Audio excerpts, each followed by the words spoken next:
मुफ्त ही मुफ्त। एक दिन भीखू भाई का मन नारियल खाने का हुआ, ताज़ा मुलायम कसा हुआ शक्कर के साथ। उसके बारे में सोचते ही भीखू भाई ने अपने होठों को चटकारा। वाह, क्या मीठा मीठा सा स्वाद होगा। लेकिन एक छोटी सी समस्या थी, घर में तो एक भी नारियल नहीं था। ओहो, अब मुझे बाजार जाना पड़ेगा, उन्होंने अपनी पत्नी लाबू बेन से कहा। लाबू बेन अपने कंधे उचकाकर बोली, खाना है तो जाना है। एक समस्या और थी। भीखू भाई ने कहा, पैसे खर्च करने पड़ेंगे। लाबू बेन बोली, हाँ, पैसे तो खर्च करने पड़ेंगे। अब तक तो तुम्हें पता लग गया होगा कि भीखू भाई ज़रा कंजूस थे। वे सीधे खेत में बूढ़े बरगद के नीचे जाकर बैठ गए और सोचने लगे, क्या करूं, मैं क्या करूं। मगर नारियल खाने के लिए जी ऐसा ललचाया कि वे जल्दी घर वापस लौटकर लाबू बेन से बोले, अच्छा, मैं बाजार तक हो आता हूँ, पता तो चले कि नारियल आजकल कितने में बिक रहे हैं। जूते पहनकर छड़ी उठाकर भीखू भाई निकल पड़े। बाजार में लोग अपने अपने कामों में लगे थे। भीखू भाई ने इधर कुछ देखा, उधर कुछ उठाया और दाम पूछा। देखते पूछते वे नारियल वाले के पास पहुंच गए। ऐ नारियल वाले, नारियल कितने में दोगे? भीखू भाई ने पूछा। नारियल वाले ने कहा, बस 2 रुपए में काका। बस 2 रुपए? भीखू भाई ने आंखें फैलाकर कहा, बहुत ज़्यादा है, 1 रुपए में दे दो। नारियल वाले ने कहा, ना जी ना, 2 रुपए सही दाम, ले लो या छोड़ दो। ठीक है, भीखू भाई बड़बड़ाए। अच्छा, तो बताओ 1 रुपए में कहाँ मिलेगा? नारियल वाले ने कहा, यहाँ से थोड़ी दूर जो मंडी है वहाँ शायद मिल जाए। सो भीखू भाई उसी तरफ चल पड़े। चलो देख लेते हैं, वे अपने आप से बोले। टहलने का एक मौका है और रुपए भर की बचत भी हो जाएगी। खुशी से घुरघुराते भीखू भाई ने छड़ी को जमीन पर थपथपाया। मंडी में कोलाहल फैला हुआ था। व्यापारियों की ऊंची ऊंची आवाजें गूंज रही थीं। बटाटा आलू, बटाटा आलू, कांदा प्याज, गाजर गाजर गाजर, गोभी बंद गोभी, गोभी बंद गोभी। माथे का पसीना पोंछकर भीखू भाई ने इधर उधर ताका।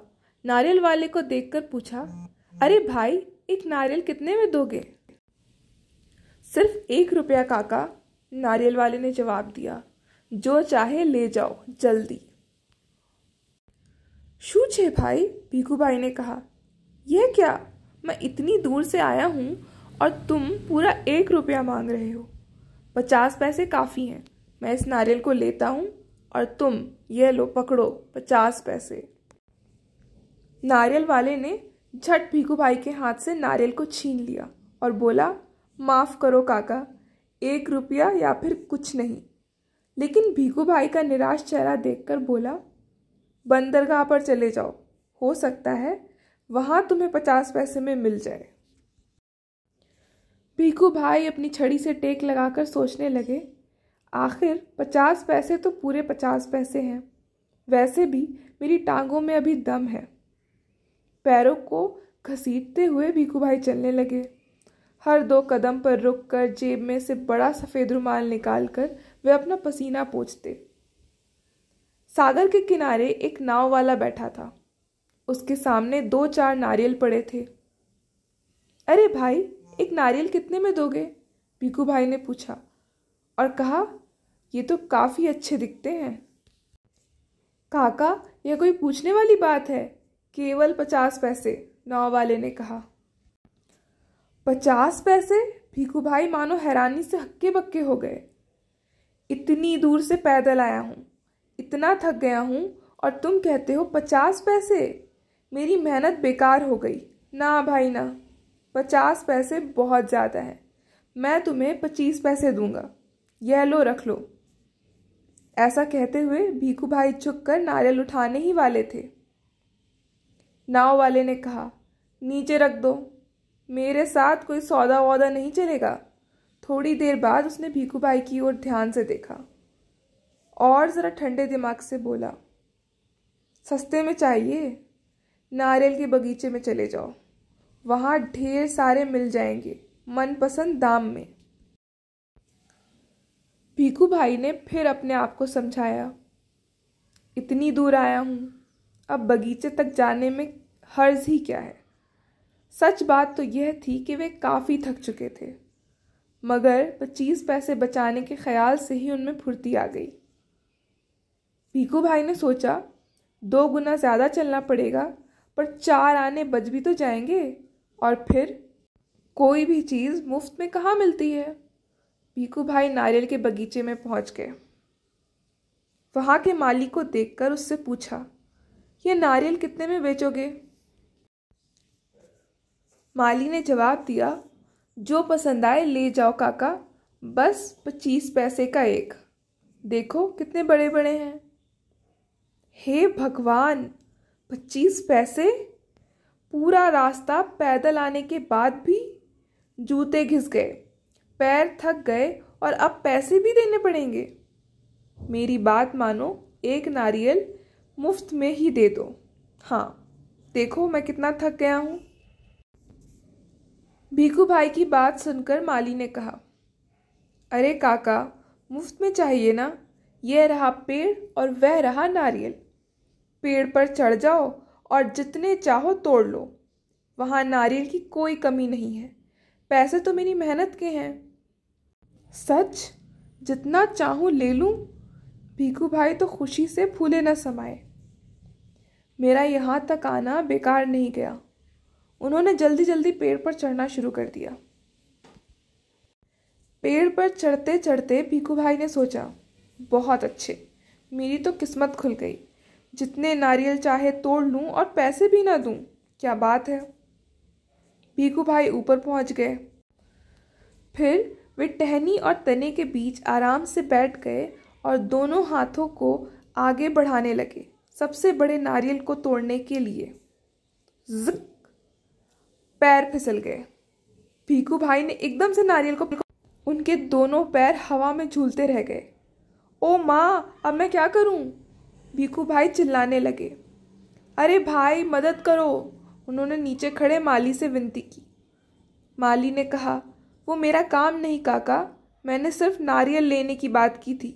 बाकी सब तुम्हारे और तुम्हारे नारियल के बीच का मामला है। पैसे नहीं, खरीदना नहीं, बेचना नहीं और मदद नहीं, सब कुछ मुफ्त। तभी ऊंट पर सवार एक आदमी वहां से गुजरा। अरे ओ, भीखू भाई जोर जोर से बुलाने लगे। ओ ऊंट वाले, मेरे पैर वापस पेड़ पर टिका दो ना, बड़ी मेहरबानी होगी। ऊंट वाले ने सोचा, चलो मदद कर देता हूँ, मेरा क्या जाता है। ऊंट की पीठ पर खड़े होकर उसने भीखू भाई के पैरों को पकड़ लिया। ठीक उसी समय ऊंट को हरे हरे पत्ते नजर आए।